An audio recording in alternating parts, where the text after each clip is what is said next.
Bheemili Andhra Pradesh assembly నియోజకవర్గంలో 20వ నియోజకవర్గమైన భీమిలి నియోజకవర్గం కోసం తెలుసుకుందాం. వీడియోలోకి వెళ్లే ముందు మన ఛానల్ ని సబ్స్క్రైబ్ చేసుకోండి.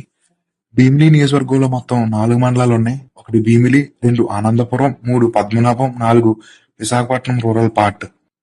నియోజకవర్గంలో మొత్తం 3,05,958 మంది ఓటర్లు ఉండగా 2024 ఎలక్షన్లో 2,78,235 మంది వారి యొక్క ఓటు హక్కును ఉపయోగించుకున్నారు.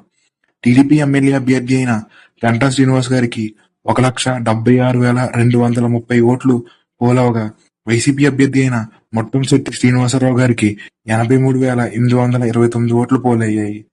92,400 ఓట్ల మెజార్టీతో వైసీపీ అభ్యర్థి అయిన ముత్తంశెట్టి శ్రీనివాసరావు గారిపై టీడీపీ అభ్యర్థి అయిన గంటా శ్రీనివాస్ గారు విజయం సాధించారు.